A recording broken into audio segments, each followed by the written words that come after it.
أعوذ بالله من الشيطان الرجيم بسم الله الرحمن الرحيم ولا تشتروا بعهد الله ثمنا قليلا إنما عند الله هو خير لكم إن كنتم تعلمون۔ اور اللہ کے عہد حقیر سی قیمت کے عوض مت بیچ ڈالا کرو، بے شک جو اللہ کے پاس ہے وہ تمہارے لیے بہتر ہے اگر تم جانتے ہو۔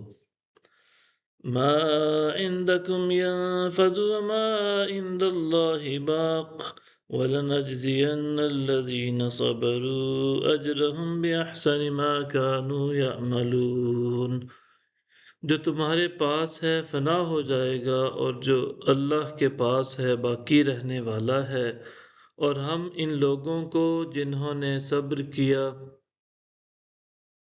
ضرور ان کا اجر عطا فرمائیں گے، اور ان کے اچھے اعمال کے عوض جو وہ انجام دیتے رہے تھے۔ من عمل صالحا من ذکر او انثى وهو مؤمن فلنحيينه حياة طیبة وَلَنَجْزِيَنَّهُمْ أَجْرَهُمْ بِأَحْسَنِ مَا كَانُوا يَعْمَلُونَ۔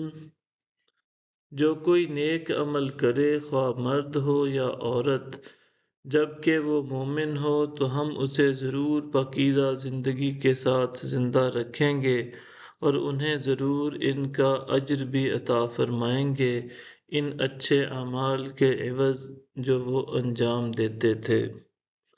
فَإِذَا قَرَأْتَ الْقُرْآنَ فَاسْتَعِذْ بِاللَّهِ مِنَ الشَّيْطَانِ الرَّجِيمِ۔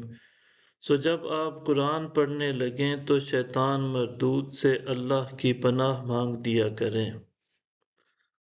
إِنَّهُ لَيْسَ لَهُ سُلْطَانٌ عَلَى الَّذِينَ آمَنُوا وَعَلَى رَبِّهِمْ يَتَوَكَّلُونَ۔ بے شک اسے ان لوگوں پر کچھ بھی غلبہ حاصل نہیں ہے جو ایمان لائے اور اپنے رب پر توکل کرتے ہیں۔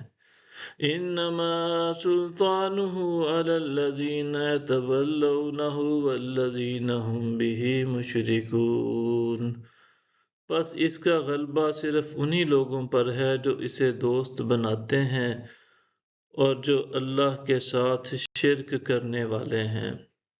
وَإِذَا بَدَّلْنَا آيَةً مَكَانَ آيَةٍ وَاللَّهُ أَعْلَمُ بِمَا يُنَزِّلُ قَالُوا إِنَّمَا أَنْتَ مُفْتَرٍ بَلْ أَكْثَرُهُمْ لَا يَعْلَمُونَ۔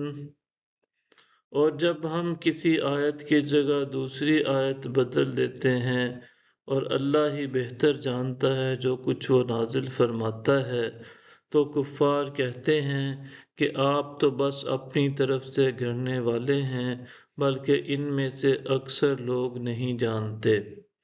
صدق اللہ العظیم۔